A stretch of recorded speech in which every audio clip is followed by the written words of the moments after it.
It's Elisa Kos bringing you Jits and Giggles podcast. Beatrice Jen, welcome to Jits and Giggles. Thank you. What is Yeah. your name, by the way? Elisa. Elisa. I know Okay. most people think it's Alyssa, so I always forget I should introduce myself every time. Okay, yeah, no, for sure. Nice to meet you. Where do you You too. usually train? Yeah, so I'm in South Jersey, so Okay. you know where Philly is, obviously. So I'm probably Mhm. like 35 minutes from Balance. Okay. And Okay. Yeah. then, do you know Webb? Yeah. Mhm. So I'm like 40 minutes from Webb. Webb is my hometown. Like Washington Township is Oh, my nice. hometown. Wow. So Okay. I'm like really close to Delaware if you can like envision it. Okay. Nice. Nice. Yeah. Nice. Are you from Virginia or you moved there for I moved here for work. I for work? grew up in the Midwest, like Oh. suburbs of Chicago. Oh, no way. Okay. Well, not Chicago, but I lived in Nebraska for 2 years. Okay. Sweet. That's as close as I Like, can get. like as a kid or Oh no, I was there for work for 2 years. okay. Okay. So yeah, during COVID too. So it was Whoa. something. It was definitely Yeah. something. But okay, we'll get started. So I wanted to start with just your Instagram name. Obviously, like a lot of people know you as your Instagram name, Berimbozo. Do you get that a lot? Do people come up to you and they just are like they call you by that instead of your name? Yeah. Yeah. They like I've had people even tell me they're like, "Oh, I didn't want to like come up to you because I didn't want to call you Berimbozo because I thought it would be rude because like Yeah. Berimbozo is like kind of like a clown name." Yeah. But yeah, and it's fine. I mean, I chose the username. Yeah. Yeah. Obviously it works. It's clever and it's catchy. How did you come up with it? I don't know. I was just lucky. Like I was a purple belt at that time, and Uh-huh. I was obsessed with bear and bolos. And I don't do bolos at all really, That's because they hurt funny. my neck. But Uh-huh. like yeah, I just wanted something that was not serious because everyone on Yes. Instagram is so serious, and especially as a purple belt, I was like I'm nobody, you know. Like I cannot be taking myself that seriously when I'm like Yeah. presenting to the public. So yeah, bear and Sure. bozo.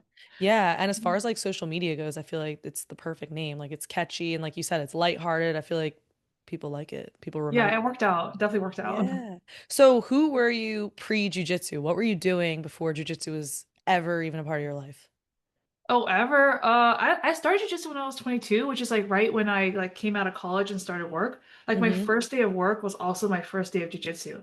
So I Oh, feel okay. like I became like a grown woman, like adult. Yeah, Like at for the same sure. time, I became from white to black belt. Hmm. So I guess like who I was before jujitsu, like I was a math major.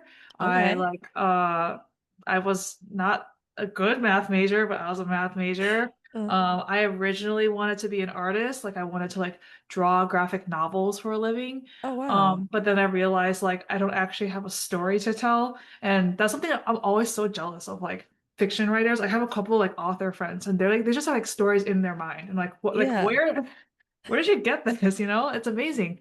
Wait, I have to shout this out right now. Um, okay, yeah, like my jujitsu friend Andrea, she writes like youth fantasy Oh novels, wow. That's and legit. yeah, she's a brown belt now, and she's like, yeah, she's just like, this is a whole book. There's Yeah, like that's like a 300 legit pages. book. Yeah, like published with Penguin and Wow. everything. And I was always like, I never had a story like that, you know? So I was like, oh, I Yeah. can't be an artist because I don't have a story. So I was like, and my parents like recommended I do math because I was like good at math in high school. Yeah. So yeah, that's what I was doing. When you went to school for math, what was your goal at the time? Like, what were you going to be a teacher or what did you want to do? My parents' dream was that I was going to be an actuary, which is like a person Oh, who okay. does, Yeah. you know, like statistics and then like Yep. take tests for a living, which Hmm. probably would have suited like a lot of the skills I had at that time. Yeah. But I actually ended up going into journalism, like data journalism. I did a Hmm. lot of data visualization, which I felt like was like kind of art, like kind of math, and I was like, oh, Yeah. that's like a good compromise. But yeah. So, did any of that ever come to fruition? Yeah. So I worked as a the official title is like graphics reporter Hmm. for Politico, which is like a media company. I Hmm. was doing that for like up until I quit my job, Wow. basically. Okay. So, yeah. So, bring me up to that point. So, you started doing jujitsu, which did you mention? Like, how did you get into that first day of jujitsu? Oh, I moved to a new city. I like needed to start a new sport, Hmm. and I originally played badminton, but there just wasn't any badminton in the area, Yeah. like in this DC region that like you didn't have to drive 25 miles to, and but jiu-jitsu was like right across the street, so I just like Right. went You're like, across I'll the try it. street. I was like, is this karate? They were like, no, here's the gi, put it on. And luckily like there were two girls there and they were like, you're a girl, like we see you, you have to stay.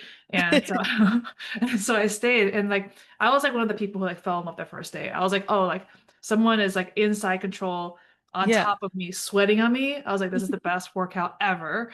And so it was like love at first sight for sure. Like Wow. one So one of those there was people.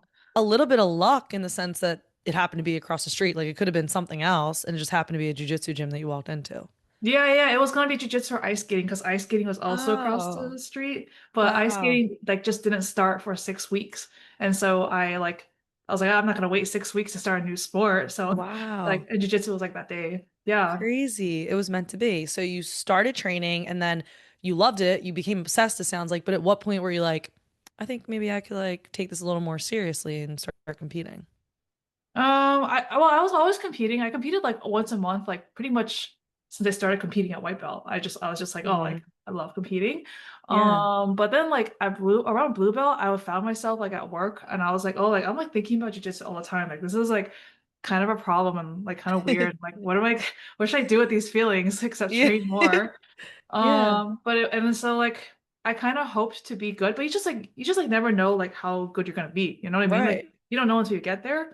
And so I think it was around brown belt. I had like a really, I mean, I don't know if my opponent sees it this way, but I felt like I had a close match with a high level opponent Hmm. at Brown Belt World. And I was like, man, like I'm pretty like close to that, like not, yeah, like I have potential to become like a good jiu-jitsu player.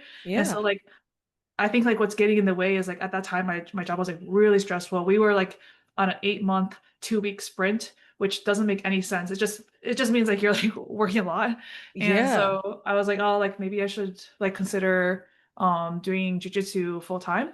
And my Hmm. partner also owns an academy, so obviously like All a lot right. of like that kind of opportunity is not available to everybody. Right. But so then like at Black Belt I decided to like be like half of the business essentially and then also like commit myself to jujitsu full time. Wow. Now let me ask you, like before this moment at brown belt, do you feel like jujitsu came naturally to you? Like I know that you loved it, but did you feel like you were good at it naturally, or did it take a lot of intense work to get to a No, high I don't level? I don't think it was natural at all. I feel like I just feel like I loved it. Like I just like loved Yeah. thinking about it. I loved like problem solving.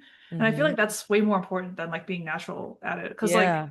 I don't know, I think I've seen a lot of very gifted people who could absolutely beat the crap out of me and they just like don't stick with it or they don't train as hard or they don't like Yeah.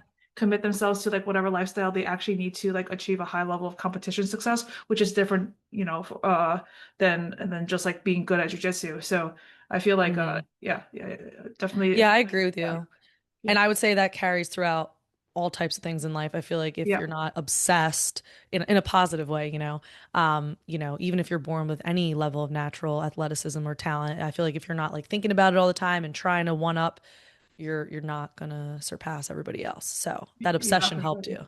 Yeah, I couldn't Grammy roll for 6 months. Like I Oh just like wow. I could not do that stuff. Yeah. That's awesome. So I was actually looking at your page today. So you've won at every single world podium. What you've made the podium for every Made the single level podium, bronze, got a at bronze medal. bronze. So Yeah, funny, which congratulations, you just took third for open weight class, right? yeah, pans, black belt. Yeah. Yeah. What made you do open weight class? Was it just something you I wanted to do? well, so like IBJJF seeds their brackets in the same way every time.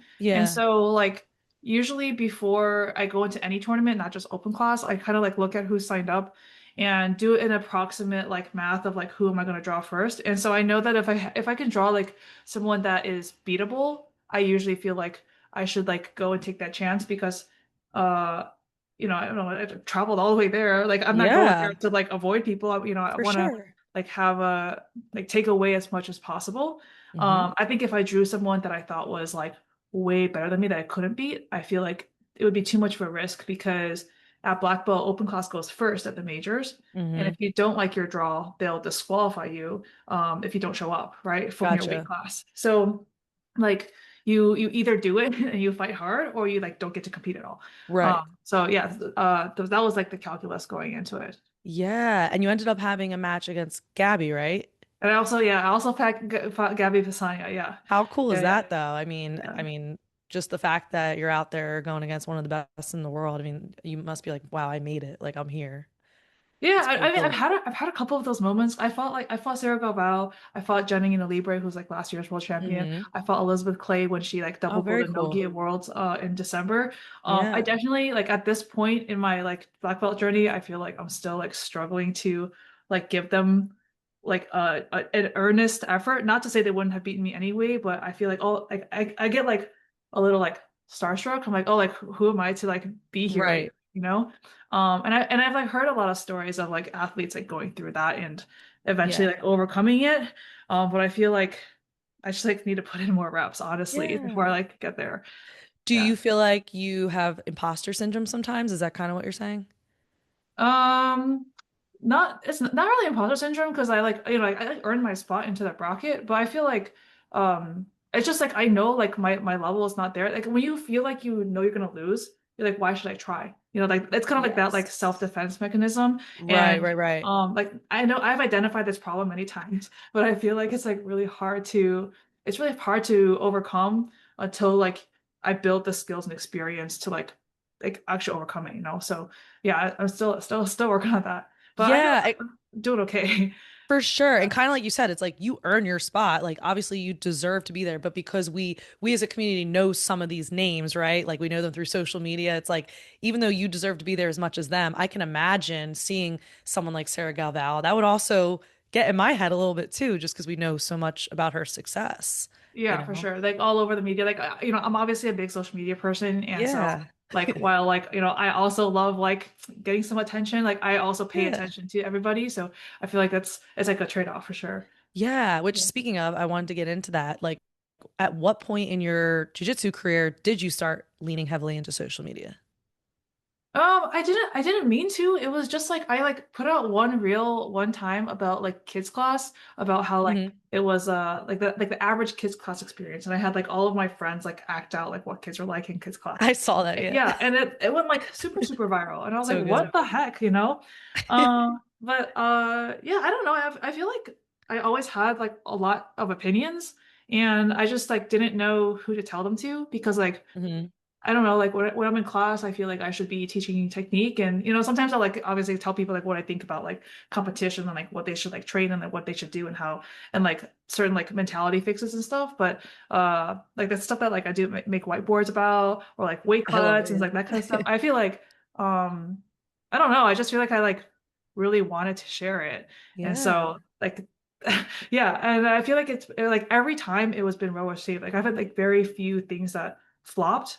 And Hmm. so I feel like it just like, kind of incentivized me keep to keep Keep going. going. Yeah. Definitely. And I think like one of the reasons from an outsider looking in is just everything you post is so relatable, right? Like even if it's something that we haven't said out loud, like we watch that reel and as somebody who coaches kids, it's like, oh my God, yes, like that is what I go through, right? Or even the whiteboard reels you post. It's like everybody can watch that and it's just super relatable.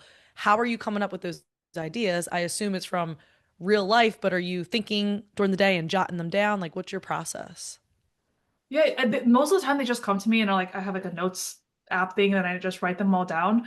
Yeah. Honestly, I think it comes from time too because like a purple brown belt, I feel like I was like still experiencing so many things and I wasn't able to process them or articulate them. Hmm. And I feel like only after like this many years of training, it's almost 8 now, right? That I'm Wow. able to Yeah. like look back and like summarize them and then like put them in a whiteboard, which seems like kind of Yes. like overkill for like a whiteboard reel, but I really feel like having some perspective helps me like just like have For ideas. sure. And then like now because I feel like my page is like blown up a little bit more, I like Hmm. will spend like 30 minutes to an hour brainstorming once a week.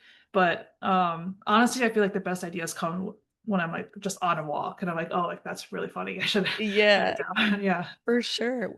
What would you say? Can you think of like what's your favorite reel you've made so far? Oh, I made a reel about like should you fall back for a leg lock?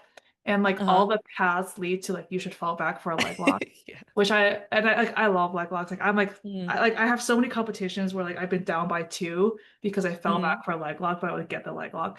Yeah. And then like yeah, like 4 days later, I like fell back for a leg lock in competition, like at the Atlanta Open. That's awesome. So yeah, I thought yeah, that was like very timely. That's cool. Full circle, right? Yeah. That's And my awesome. opponent was like, I watched your reel about the leg lock. And It's like I should have known. yeah. Yeah. That's so awesome. And like I follow you, so I see you get like mostly 99.9% good feedback. Anytime you've posted a reel that just got a lot of like controversial feedback or negative feedback. Yeah, there was like one about like should you DM her, and a lot of people were offended. They're like, Okay. that's why you don't get DM'd. And I'm like, yeah, I don't, I like really don't want to be You're DM'd. like, I'm okay with that. Yeah. Where's the one like one was like people you shouldn't trust in jujitsu. And Mm, I think I like called out people who like roll with their eyes closed. I don't like when people roll with their eyes closed. I don't get it, so but a funny. lot of people were really offended by that. So yeah, I think that was like those are the two ones that like stand out. I did not know that was a thing. I didn't know I, people I didn't roll with either. their eyes closed. That would freak, I think that would freak me out. I would not like Yeah. that either. That's funny that so many people took offense to that because I feel like if somebody was their eyes were closed, I would stop to make sure they're okay. Like I'd be freaked out.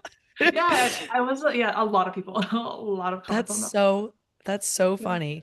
Um also, so I saw you compete in judo as well. Is that right? Or you have competed in judo? Yeah, I want to call myself an amateur judoka, but yeah, I have like I've competed in probably like 8 or 10 competitions for judo. That's really cool. Like you started jujitsu, you said 8 years ago. Is that what you said? Yeah, in 2018. And when did you start taking like, were you taking judo classes or did you just learn judo through jujitsu classes? Oh, okay, yeah. So my partner, he is a black belt from judo. He actually started judo before Oh, jiu-jitsu. okay. Very So cool. like even when we opened the academy, we always had like one judo class a week. So I That's was training like cool. one judo class a week, and then like then we added two judo classes per week. Now we have five, but I only train in like one a week at most. That's But yeah, so awesome. I mean, yeah, again, like something that not everyone gets the privilege of experiencing, but I since love my that partner though. is like a high level like judo thinker, in my opinion, like I think that obviously benefits me. Absolutely. That's something that like, from watching even like Fion, for instance, I would say is someone that comes to mind. Like judo can really help your game so much. I wish my gym or any of the gyms I train at had a judo only class because I feel like I've learned some judo through jujitsu classes, but Mhm, I definitely. feel like it's so beneficial. Has it helped your game in competition, would you say? Um, I usually when people ask me this, I usually say no because like I feel Because you like pull. because like my favorite throws in judo, I feel like have very little like transfer into jujitsu. So for example, Okay. like Chigari, the inside trip, like that'll Yes. always take you to close guard. And I like don't Yes. actually want to be in someone's close guard, like even if I do Mm-hmm. take them down for it. Right. And then like the other one is Seonagi, which is like a turning throw under the shoulder. And Uh-huh. like that exposes your back like big time, So it's like a really big risk to like to do those things. Um, and Gotcha. so like when I practice like judo randori, I just try not to think about jujitsu. I just try to like accept the sport for what it is. I feel like that's how you get the most out of Yes. it. If you keep trying to think like, oh, like how is this gonna help me here and here and here, I feel like it's you don't like really like appreciate like what like each rule set is doing for like that sport. You know what I mean? So That's interesting. Yeah. yeah. My partner always says that like judo helps you be more aggressive because the grip fighting is so like front of mind for a judoka compared to Mm-hmm. I feel like a lot of jiu-jitsu players like overlook the gripping even though it's actually really important.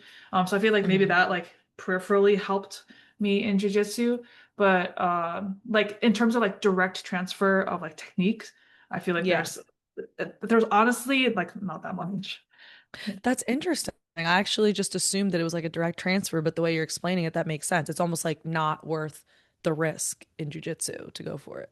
Yeah, purely from like a rule set perspective, I'm sure that like Yeah. if the rules are different, like maybe something would be, Right. maybe it would change. Yeah. Yeah, that's interesting. How about wrestling? Have you dabbled in any wrestling classes as well? I don't know. I feel like I've said this a lot, so I feel like it's not giving myself away to my opponents. But I can't wrestle. Like I do not like being that low. I don't want my knees Yeah. bent that much. I love in judo that you can just like stand up straight. and like Right, right. be able to do stuff. Uh, like if you like, I feel like wrestling, you're like constantly in like a duck walk kind of like Yeah. posture, Yep, and yep. I know that I just clearly I don't Not know for anything you. about. Yeah, clearly I don't know anything about it, so I'm not trying to hate on it. I think it's amazing. I wish that I liked it and like could be good at it, but I Yeah. haven't spent much time in it. No, I definitely completely understand. Wrestling is a whole nother animal and it's really freaking hard, especially when you start at an older age like I have. I feel like if it's not already implemented in you, it's really hard to like pick up, you know. Are you training wrestling right now? I do like not just like occasionally, like we have a wrestling class over Yeah. here on Fridays and I go, but it is so difficult. Like it's just it's the hardest sport ever, I'm convinced. Like it's just conditioning wise, it's so difficult and it's like these kids have been doing it since they were like 8 years old, so it just comes natural to them. And to me, I'm overthinking it. And I'm sure people could say the same for jujitsu, but I just appreciate it so much more understanding how difficult it really is. It's really hard. Yeah, for sure. Especially like where you're living. I feel like Jersey is a Oh big yeah. wrestling Everyone's good at state. it. Yeah. Yeah. And I'm like at 30, I'm like, yeah, I'll try it. I'm like, oh my God, my knees, my back. But I mean, I love learning new things, so I think it's fun to learn.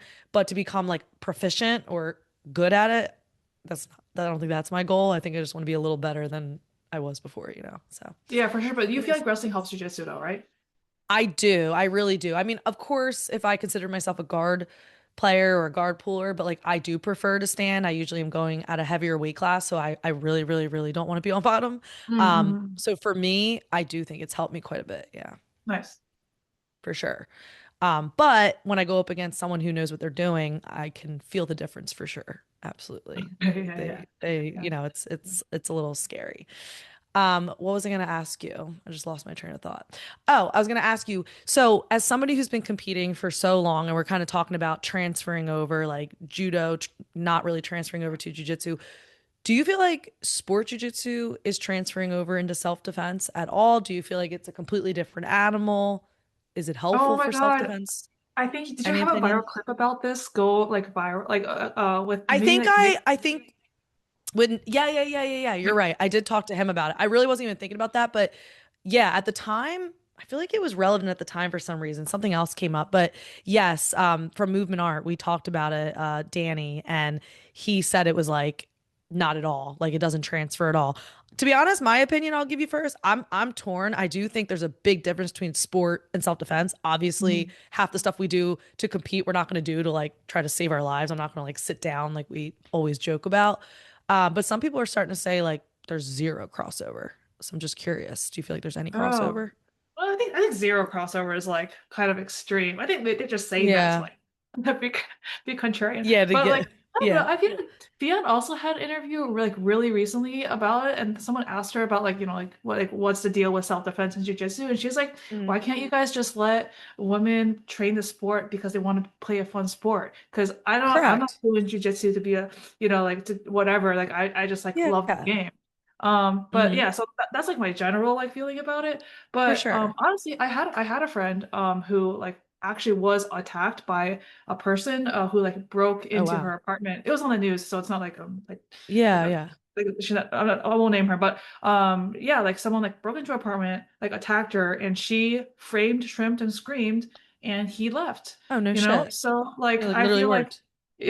yeah, I feel like the fundamental like escapes, I would say like that's always like the first thing that a white belt learns like the first year of jiu-jitsu I feel like does have a lot of like self-defense applications, right? Because you're learning how to deal with Yeah. pinning, you're doing how to deal with like very basic takedowns, how to keep your head out of stuff, Yeah. like not leaving your arms hanging. I think like that stuff is really important. After that, I feel like it's really like much more about the sport, and I think it should be like take it like what do you say? We should like approach it with the perspective that it's a sport after that point. Correct. Yeah. I agree with you. And something I tell my friends who don't train, who ask me, like, do you really think you could defend yourself against a guy or against anybody? I'm always like, I always think of it this way, which is like, my goal, if I'm being attacked, isn't to fight the person and beat them up. My goal is just to get away. So Yeah. I'm not going into it thinking jujitsu is going to let me guillotine and leg lock this 220-pound man. I'm just hoping that I know enough that I can get away, that I can defend myself enough just to get up and run. If I can do that, I think it's worth it. But to your point, I don't train for that purpose. Like that's a Yeah. benefit. I train because Yeah. it's Yeah. fun. It keeps me in shape, and I love competing, and I love getting to know people who have, similar, I guess, interests as me. But I don't go into the gym every day thinking I'm one step closer to defending myself. I don't. That doesn't cross my mind at all. So, Yeah. Yeah, yeah. I mean, yeah, and also like something is better than nothing, of right? course, So yeah, like, you know, like I feel like a lot of violence against women happens with someone that they know. And like I would hmm assume, I mean, I don't know the statistics yeah, exactly, but like probably in like a more intimate setting. And so yeah, I feel like that is where like knowing something about jujitsu, maybe you'll maybe you'll even like still get hurt, but not less than if you had like not known any jujitsu. So I still think a like hundred there's percent. complication, you know? Yeah. Yes, I agree with you as well. Yeah, it is statistically known that it's people closer to you. Statistically, I think it's like your husband, right? Isn't that what they say? So it's like you just you never know what you're preparing for. But at the very least, I think what I could take away from it is confidence. I think that it's given me, a sense of confidence, and I think that doesn't hurt either, you know? Yeah, for sure. Yeah, like you know you can do something hard every day. That's Yeah, pretty cool. exactly. Yeah. Switching gears, so out of the past 8 years, I assume you've had years where you like favored certain subs or certain techniques. Anything right now that you're favoring, that you're just enjoying hitting either in the gym or at competition? I've always, since like the moment I turned into a brown belt, it's like for some reason I just started doing knee bars in competition. Huh. And like people will tell you when I train, I like almost never do knee bars. There's like two training partners that I feel like safe doing a 100% knee bar with, Yeah. and I still don't do it like that often. But like I like just I don't do them. I feel like I have to do them kind of hard, honestly, and like it's just like not worth it to me. So Yeah. yeah, I feel like I've had like I think like 50% of my submissions in competition are knee bars. And That's so it's like, interesting. I don't know. Yeah. Huh. It's just like, I feel like I see the leg and I'm like, oh, like there it is. I have to like hold on to it. Yeah, Wow. I don't know what it is, but in general, like I try to get to the back, you know, just like everyone else. I feel like it's the best position. I feel like in the gi, especially, just like when you're able to like pull on someone's collar and you know you can just keep pulling it forever, like that's a great feeling. Great Now, feeling. are you more right now, are you competing more in gi versus no gi, or what have you been favoring lately? More gi for sure. Yeah, I feel I've always liked the gi a little bit more. Controversial. I think it's like I think it's a little more technical. I think it's Uh-huh. harder. And I think I also like yeah, also controversial. I think like I like geek culture more. I feel like hmm there's like a little bit more like respect and Yeah. I love rules. I love that there's a rule for everything in IBJJF. Yeah. People hate that sometimes, but I think it's because they don't know the rules. But there's so many rules in IBJJF, like everything that can happen in a match, the IBJJF has covered, you know? You can Yeah. know the answers before you go into the match. So that's what I like about it. Whereas I feel like a lot of like no-gi competitions have less of that, and it's a little bit more chaotic. And Yes. I don't want to train for slams, so that's Yeah. like why I've been like more gi recently. Yeah, it's funny you say that because I think it was Danny again when I interviewed him. It's either Nick or Danny because they're both big IBJJF guys, but Yeah, um, they were basically saying similar, which is like all the reasons people hate IBJJF is like why they like it. yeah. They're like people hate it because you can do this and you can't do that. So then just do this and don't do that. And I was like, oh, I never thought of it that way. Like just play, like literally just play to the rules, you know? But some people just don't like that. They're more ADCC people. They like the chaotic lifestyle. Yeah, yeah, yeah. Yeah, no, I definitely align with movement arts, probably like Yes. overall training philosophy. Yeah. Yeah. Now, you've done ADCCs, correct? I've done one open in Chicago. One Yeah. open. Yeah, yeah. What did you think? Not for you? Not you don't like the rule set It in was there? all right. Honestly, like I think I had one match where I could have won if I like slammed her and it like didn't Jeez. occur to me. So I was like a little Yeah. sad about that. I was like, oh, this is my only opportunity that I could slam Yeah. myself out of a guillotine and I didn't do it. But it was fine. I think it's also I know like belts like shouldn't matter, but I obviously like as a black belt, I would feel like you know happier competing with other black belts. It Yeah. kind of crazy that like you can like fight a yellow belt teenager in the same bracket Right? as like a world champion brown belt and Insane. in the same bracket as like another black belt. So I think that's like kind of fun, and I'm sure that's what people like about it too. Um, Yeah. but I like the even playing ground in IBJJF. I think it takes off a little bit of pressure for me too. No, for sure. And also, what you were saying before, like, I know it is controversial about gi. I don't think it should be though, because it's like, and listen, this is coming from somebody, I do not like training gi. I'm trying to like it. I really am, because I think it's good. But even me, somebody who trains 90% no gi, even I can agree that like it's way more technical in gi, because when I put a gi on, I can't do half the crap I could do in no gi because I get away with a lot because no one can grab me. Oh my. So I'm like, oh well, you know what you're doing more than me, but I'm a knee slice past everything you were about to do. And as soon as I put on that gi, I'm just stuck. I can't do crap. So it is controversial, but I agree. I think gi is way more technical for sure. It's good to Yeah, learn. definitely a different set of skills, I think. Yeah. It Yeah. is. Yeah. Yeah. And I remember when I had Gabby on, she was telling me that, she feels like in order to be a world champion, you need to first put on the gi. And I was like, we are seeing that, right? We're seeing a lot of crossover from gi to no gi. We're not seeing as much no gi to gi where they're competing as well, right? So Yeah, that that's true. that Yeah. does that does speak a lot. Yeah. When Um did you uh, have Gabby on? I have to listen to her podcast. I'm talking about Gabby Garcia. Oh, Gabby Garcia. Oh, okay. Whoa. Yeah. Okay. Yeah. Okay. Sorry. Okay. I would love to Okay. have Gabby, how do you say her last name? I'm not sure. I think Chernick, but yeah. Oh, okay. Yeah, I would Speak. love. Oh, you're talking about Gabby Turnick. I'm sorry. I would like to have Gabby on actually. I haven't seen her in a while. I used to like see her randomly, but she's at Movement Art, right? Yeah, yeah, yeah, yeah. Yeah, I mean, she's she's a not that very, far. very accomplished too. Yeah, yeah. She's great. Yeah. Yeah, I think I saw her like once and it crossed my mind and I just haven't seen her since. But now that you mention it, I should reach out and see if she's available because I feel like she'd be a great person to have on have a conversation. So, I just need um more people like cheering for the gi and IBJJ on this yes. podcast. She is somebody who like when I see her, she'll be like, "Come to Moving Art, take a gi class." And I'm like, "You already beat me up in no gi. Like, what are you gonna do to me in gi?" Like, like I'm scared. But I do think I'm still a blue belt, but I think in order to start leveling up, I think gi will help me significantly. I just don't like it, but I'm trying to change my mind.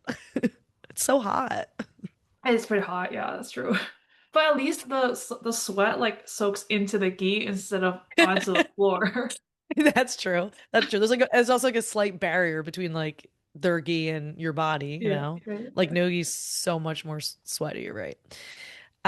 Okay, what's a move everyone thinks works but doesn't in your opinion? And it could be gi or no Oh, gi. that works. That they think works. Yeah, but really Oh doesn't. man, what do people think works? I haven't seen a lot of buggy chokes, but that's such a cop-out answer. I think people take the closed guard armbar for granted because there's like a Mm, lot of people who are really good at it. And am I allowed to yeah. swear on this podcast?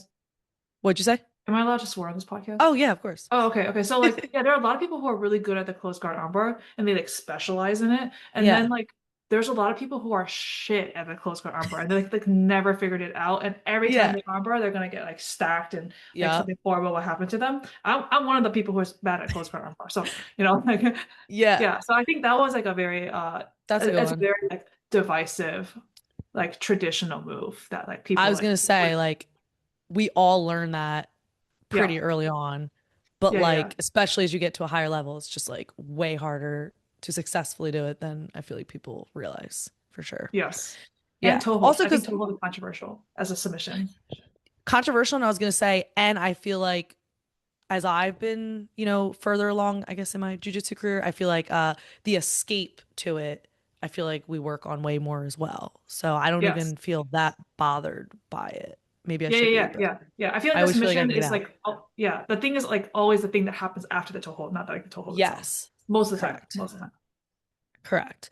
So kind of similar to that question, but do you feel like there's a technique that's overrated or a technique that's underrated? Oh my gosh. If you asked me this beforehand, I should have I would like come prepped you. I would come with such an intellectual answer, but now I like have to think about it. Overrated or underrated?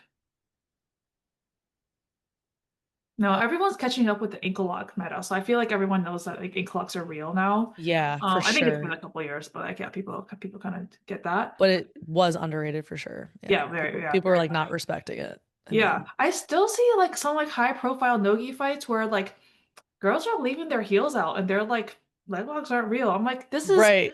they're real. They're real. That's definitely real. For Um, sure. yeah. Oh man. That's a good one for Yeah. underrated then. Yeah. I can't think of there's too many. There's too many to think of. And overrated, I feel like that kind of goes with the armbar as well. Yeah. Maybe guillotines. I feel like people either, it's like an armbar, people are either like good or shit at guillotines. And Yeah. I am the latter also. So I feel like, yeah. Oh, you know But what?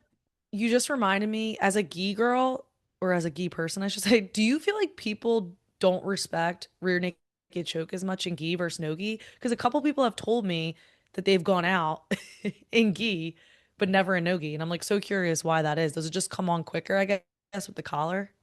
Oh, interesting. I mean, I think they respect their rear naked choke, but I think yes, I think it's just it comes down way faster, and there's no like even if you have both hands on the choking hand, it Yeah. doesn't matter if they have your collar, so you Yeah. kind of like don't have that extra second to tap or figure out you're like in it, especially with like a loop Right. choke too, you know, where like Oh, hell their yeah. entire head is like basically noosed Yeah, off, you know, for like I real. think yeah, Like uh. decapitating you.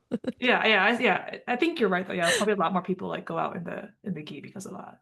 Yeah, I was so curious about that because I was like, I don't know. I'm never afraid to tap. I'll tap right away. But a couple people now have told me that they've gone out specifically in gate, and I'm like, what are y'all doing? Yeah, I think maybe they think they can escape, but they're like Yeah. really tied up. And then it's too late. Okay, so when you're competing at a pretty high, a very high level, what's the first thing you look for when the match starts? Like, is there anything like when it starts that you can just tell based off how your opponent acts, or what is it that you're looking for to determine your next move? Oh, usually I study them. Like at this point, I You feel like do. everyone Okay. has footage. Yeah, I always study. I Okay. don't understand people who don't study. So if you don't study, there's two things. Either like they get too emotional, which we can talk about, like you know, they Yes. get in their head about it, or Mm-hmm. they're so good it doesn't matter. Like you're Mm-hmm. just like Hmm. a league above, right? So like for Yeah. example, Elizabeth Clay, she said she doesn't look at the brackets, but Elizabeth Clay is like, you know, top Stud. three in the Yeah. world. So like she can do whatever she wants. I'm Yeah. not gonna say anything. But I think for everybody else, more information is better, you know, like Yeah. I agree. especially at brown and black belt where you feel like most of us, I feel like, should have the tools to be able to deal with what we see on the screen. Yes. It's not like white or blue belt you shouldn't study because it doesn't matter what you see. You're gonna fight exactly the way you're gonna fight. But I True. feel like Yeah. at brown and black belt, like most of the time you have like the capability to like adapt or like maybe change like some tactics or like maybe the guard you're gonna play or like whatever it is. Yeah. And so yeah, I always study. I always look for how they start the match. I think that's the most important.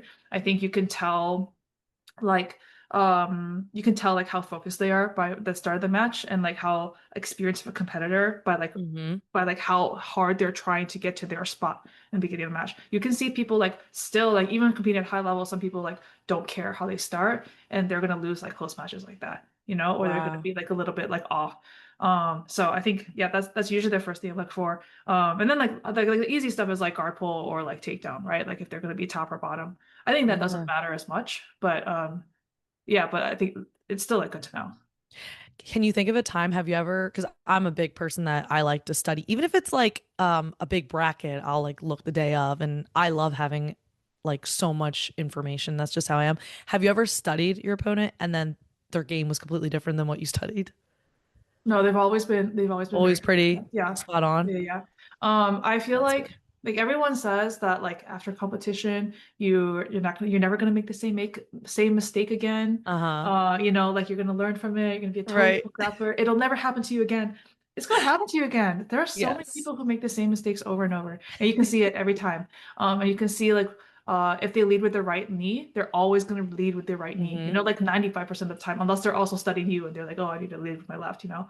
But I think it also Yeah, takes like a very high level person to be able to change their game completely just to approach somebody, for sure. approach a specific opponent. So I try to trust myself when I study the matches and like my instincts because I feel like I've been like generally right about their style. Yeah. Yeah. What do you do? And this is kind of like advice for anybody listening. It's like if you do look up your opponent and, maybe you get a little bit intimidated or, it's just an overflow of information, like what do you do to get yourself in like the right mindset again by competition day? It's hard. I think it's really hard. Like like like I was like we were talking about before, if you're facing someone who's way better than you, Yeah. they're gonna beat you anyway. Like you just gotta try Might as your well best, just you go know? for it. Like no, I'm like for real, like sometimes I've like I mean this is not a fair comparison, but how would I say this?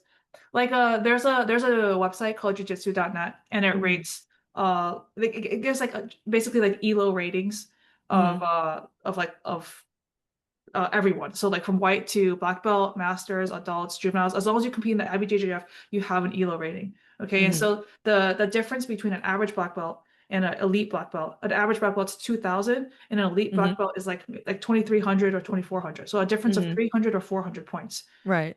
That is the same difference as a purple belt to a black belt. Oh, wow.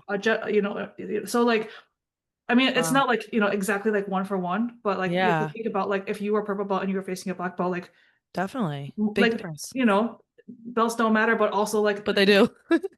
like let's say that given those ratings which are not about like the belts right you would Hmm. if you think about it that way you're probably going to lose anyway right it's like a 5% chance that the lower rating person would win so Yeah. um so there's that so I'm Yeah, not for saying to sure. give up but I would say like you should like accept that and then like plan accordingly like you should still you just give it your best because if you don't give it your best you're just not going to have real data you don't want Of to like course. be like oh like I lost a match because my head wasn't in it you know I was you Hmm. know like I was so psyched out I've had a lot of matches like that where I feel like I didn't give my best I didn't have any real data Yeah. I'm like oh like I didn't even like do jujitsu I just like Yeah. kind of like fell over and got submitted Right. so that would be my advice. So obviously, like I have trouble like with that right now. So you know, uh, maybe I'll have like better advice for that later. But in No, terms of that's good someone who advice. is like close to your level and you're able to study them and see that, then I would say that like um you should trust your instincts when you see that there's someone close. If they're beating people that you're beating, you know, if you're like kind of in like the same circle of competitors and like, you know, doing whatever, like the same types of Hmm. tournaments, then you have to trust your game. Like Yeah. we go into competitions not to win, but to test ourselves, right? Right. We we want to win, but like the real like journey is a test, right? And then once you pass the test, Correct. you're gonna have to go for a even harder test next time anyway. So Right. like, yeah, Yeah. yeah. No, that's good advice, a good point of view. Do you feel like over the years there's any habits you developed that have really leveled up your competition game? Studying helped me a lot. Studying. Studying at first it was just techniques because I felt like, especially like blue, purple, even brown belt, it was hard for me to watch matches. Like Hmm. it's hard for everyone to watch matches, honestly. Yeah. Like jiu-jitsu is a, you know, it's a slow sport. It's not a slow sport because there's like a lot happening in like just a few seconds, but it's hard to like force yourself to focus on it. You know, Yeah. like how many people have watched a 10-minute IBJJF match from Yeah. beginning to end? Like Right. on the computer? Yeah. I don't know. No. So, so at first it was just techniques and just like looking at, especially like Lachlan Giles. I really like his Yeah. like approach to teaching. Me too. So I think submeta was a big part of like forming some of the like funkier parts of my game. But now I watch matches. I try to watch a lot of matches. I feel like now that I have some experience and like I'm doing a lot of the same things as like higher level players, I feel like I can like kind of like relate to the pace of the match and like Hmm. you know the guards that they're playing, the reactions that they're getting. And once you have like a little more context, I feel like watching matches helps a lot more because then you're like, oh, like For sure. this is like when and why this is happening. Yeah, no, I agree with you. I was actually going to ask you that. I like to ask a lot of competitors if you feel watching tape in general helps, which it sounds like your answer is yes, because I feel like there's all different types of learners. And I was curious, like when you watch, not even like a technique video, but you just watch an IBJJF match or you watch an ADCC match or you're watching UFC BJJ, do you feel like you can see something and then go in the gym the next day and try it out and implement it? Like, do you feel like you can kind of have that crossover? Yeah, it depends, but like yeah, if the athlete is playing something that I'm already playing and they're just getting like a new reaction off of that, or like Right. they're do something new, then yes, I feel like I can do it. Yeah. I would say like a lot of especially like the nogi matches, they're very scrambly. Yeah. So like sometimes we're just like ah, this is entertaining. Yeah. I Yeah. will watch this for entertainment purposes only. Which I'm sure I could also benefit from like studying a scramble, but I just feel like right now I'm trying to not add more to my game, but like to focus it. So like actually like take things out and like how can I turn Okay. everything into like what I actually want it to be, you know? Right, So right. I tried to like not take too much from what I'm watching. Yes. That Yeah. makes sense. So when you go into the gym every day, do you go in with like a specific purpose or a specific skill set that you're working on that day? Yeah, usually, almost always, yeah. Wow. I feel like you'll get this with a lot of like people who are high level competitors, especially people who are like who like came up to black belt fast and Hmm. then like fast like less than like 10 years, like less than 8, Yeah. you know what I mean? And they compete a lot. It's like it's the intentionality behind training that makes them like such like high level competitors, Yeah. right? Because like they just progress, let's say like 2 times faster than everybody because they have a goal. Yeah, for sure. Now, a little controversial, but are you the type of jujitsu practitioner that does like technique? Are you more eco? Are you eco? God, I need to know God first. forbid I ask you. No, actually, I cross train quite a bit, so I get a Mhm. little bit of everything. My home gym, I would say, is pretty traditional. Usually, we start with like 30 minutes of technique, and then we roll. So I would say rolling is considered eco, according to Greg Souders. So I would say I do half and half. When I do Jay Regalbuto's class, his Illuminati class that I'm sure you've kind of heard of from this Yeah, area, definitely. Mhm. I would say that's also both, but we probably do almost an hour of technique and then we do a whole hour of live rolls. Mhm. So I definitely am I like both. Do you favor one more than the other? I probably favor okay, it's not eco, it's positional sparring, which I'm sure that the eco people like would like differentiate from. I Yes. do a Yeah. lot of positional sparring. I would say the positional sparring is probably not like traditional. It's not just like sweep, submit, or pass. Sometimes it's just Mm. connecting to the guard, which Okay. is Yeah. probably some sort of like core They would call it connections eco eco. Yeah. game. But yeah, I do a lot of positional sparring. I would say probably like 70% of my training is positional sparring. Oh wow. I drill some, but most of the time just to like learn something new. I Hmm. won't drill a lot of the things that like I already do unless I'm feeling like usually when I come back from a competition, I'm like, oh, that didn't work. Like and I drilled Yeah. 100 times. Then I'll drill it for like a couple times. But that's pretty much it. I would say like drilling is helpful for learning something like brand new. Yeah. Especially in the gi. I would love to hear from coaches who like coach in the gi, like how they're running eco games. I'm sure it's possible. I just, had don't say that many resources out there for that. That's Also think true. there's like so many variables and constraints for the gi. So I feel like also that's Yeah. hard to design like a good game for it. That's a good So point. For yeah. sure. Yeah, but I would say my classes are 50% technique, 25% positionals, 25% sparring. Yeah. No, I feel like that's very similar to what we do for sure. And I think positional training, which I think is what you're talking about, right? Are you talking about kind of like you start in a certain position Yeah, or you're exactly. Yeah. right, Yeah. yeah. Whereas I guess, I don't know, we could talk all day. Eco, like I've had so many people on and we've discussed it and everybody has their different ideas, but I feel like after talking to Greg, it's more like a game, right? Like you said, like there's constraints and this and that.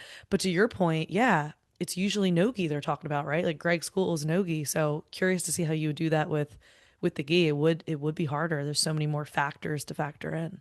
It's a good Yeah. point. I would also love to see eco for judo because judo and Oh wrestling yeah, are yeah. like big, like super, super big, like drilling cultures.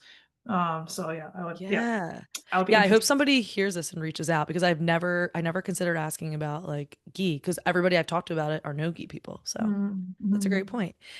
Okay, so I usually like to end with some hot takes. I assume Okay. I was I like, you feel know what that like is. I already had some, but okay.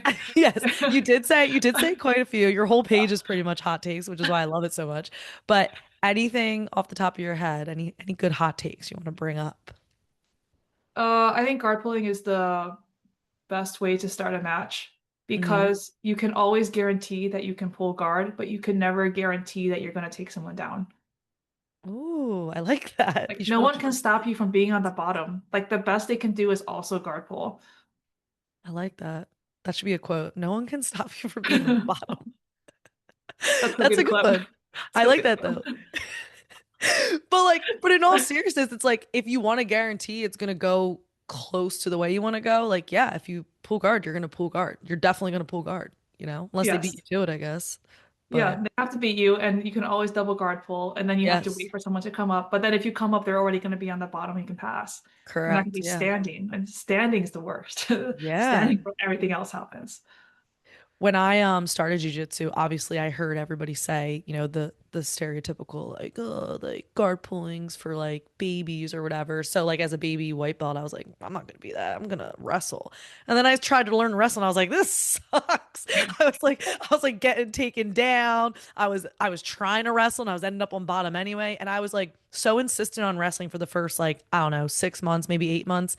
And then one of my competitions, I pulled guard and I was like, should have been doing this from day one. This is way better. And Yeah. now I mix it up. But yeah, I think there's a time and a place for both. Yeah, I feel like if you make guard your like the central part of your game, a guard Yeah. and guard passing, then like you can always get to it first Yeah. because you always can pull guard. So I just feel like statistically, like strategically, it should be the thing that people focus on because you can always Yeah. do it.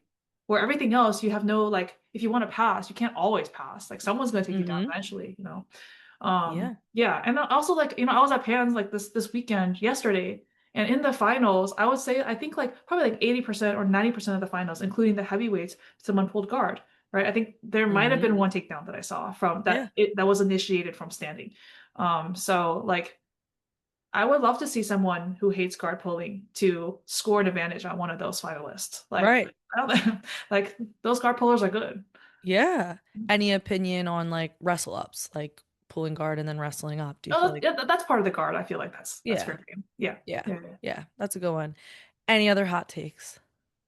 Oh my That's a good, gosh. that's a good More one. hot takes. Um, Man, I already like put it all out there in public. Can I get like some like topic suggestions? Yeah, I'll give you ones that okay, so I always go to my Jasmine Rocha one because this is what started the whole hot take segment. Mm, How do you feel about because you coach kids and adults? yeah. Mhm. How do you feel about either kids or adults? Because I feel like it this answer varies because kids are brought to class most of the time by their parents. But how do you feel about being late, like students being late, kids/adults?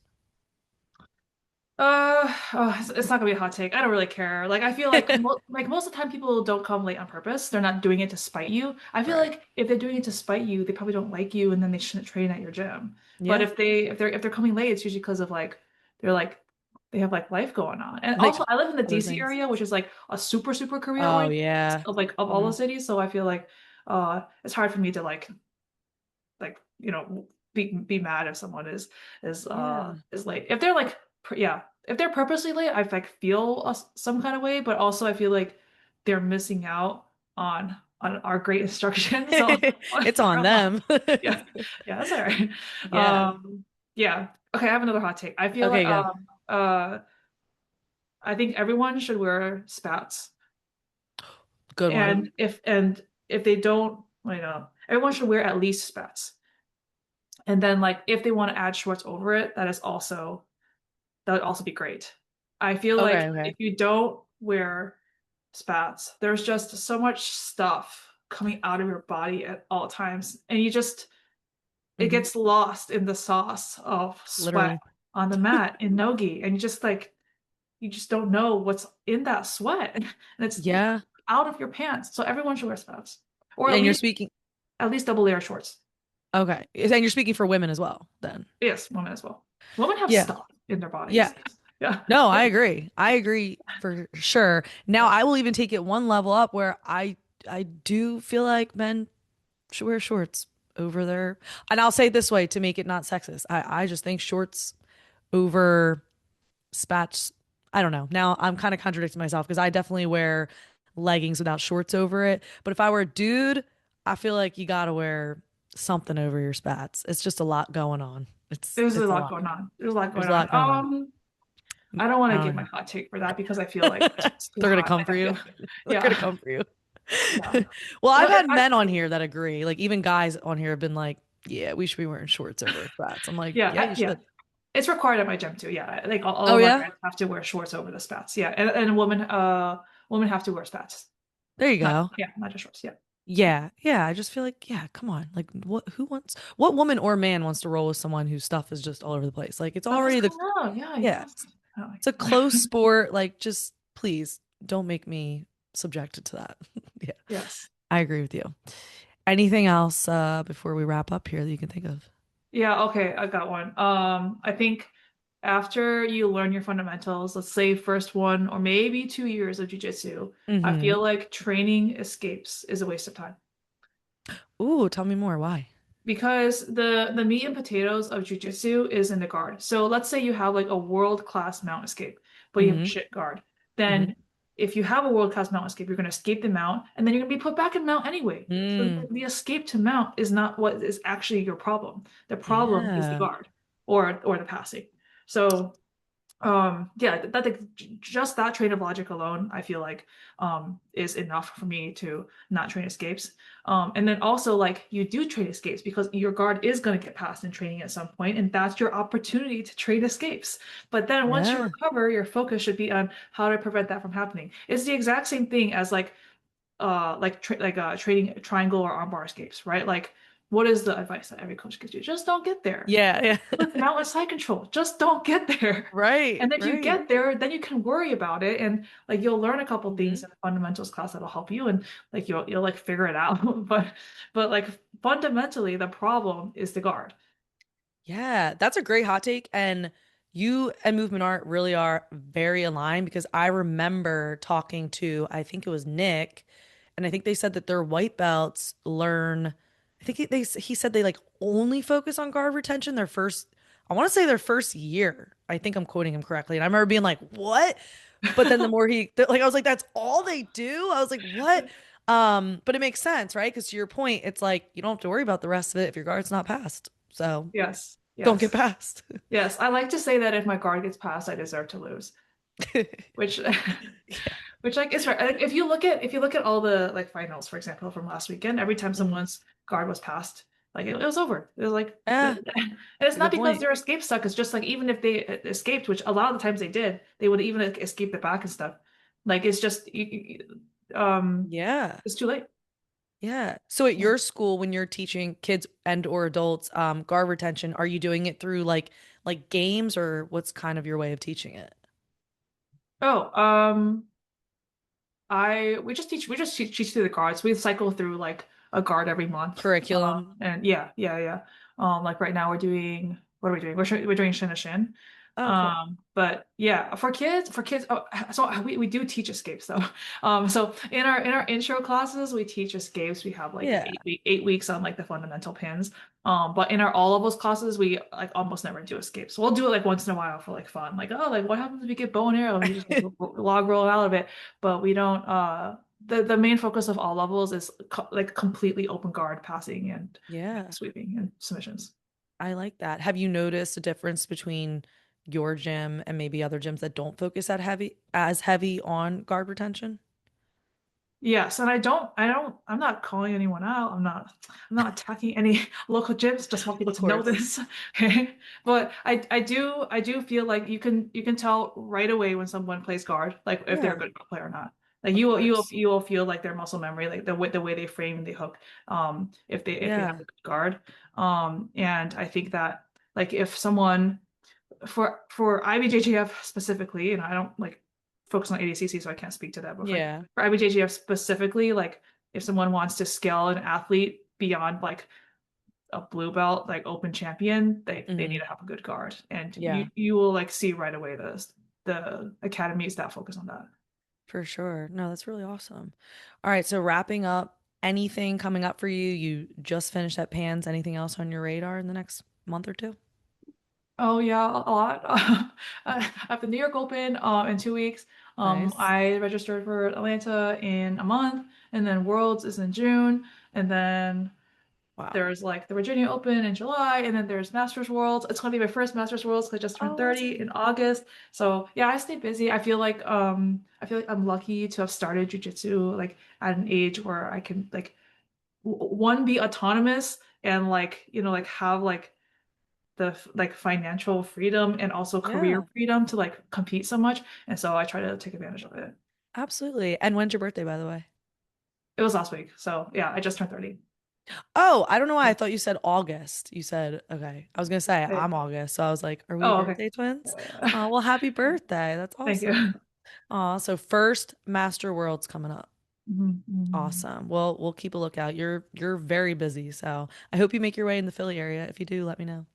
I will. I definitely will. I love Philly. Love everything about Philly. I'm not sure if everyone feels that way when they live in Philly, but I yeah, I've like been to it. Philly many times. I feel like it's a great place. Yeah, it's one of those things where it's like when you're here, you like bitch and moan about it, but then like when I lived in Nebraska for 2 years, I'm like, I miss Philly. So, you want what you can't have kind of thing. But Yeah. yeah, I talked to Kate Egan and she told me she was like she might be coming up and she told me you guys are friends and I was like, let me know. I'll come train with you guys. It'll be Yeah, fun. I literally trained with her the day before she came on your podcast. That's what Oh, it's really? Oh, Yeah. wait. I think that's what she told me when I interviewed her. That's what it was. And I was like, what a small world. Was she Yeah. up by you then? Or down by you, I No, guess? she drove like 3 hours to come down and train with me. So I like, That's cool. yeah, she's a great She's friend. the best. She's the Yeah. best. Anything else I didn't cover? Any shout outs? Anything you want to say? Oh, do it. Shout outs. Shout out to my academy, Kogain Academy. It's in Arlington, Virginia. I teach there 7 days a week with my partner Victor. We do jujitsu and judo, and we have two women's open mats every single week. That's awesome. And yeah, I'm Berimbozo on Instagram. I make jujitsu plushies at buttscooterjujitsu.com. Yes. And my top sponsors are Gaidama, best Hmm. no-gi gear for women, Push Press, CRM for gym management software, and BJJ Mental Models, a conceptual jiu-jitsu podcast. Awesome. I meant to bring up, do you still make stickers or is it just plushies? I sell my stickers. Yeah, I have tons of stickers. Yeah. Awesome. All right, I Yeah. might have to reach out. Maybe I'll have you make me some for the podcast. Oh, just send me your address. I'll get you some Yeah. stickers. Thank you. Well, Yeah. thank you so much for coming on. This was fun. I appreciate you. Thank you so much for having me.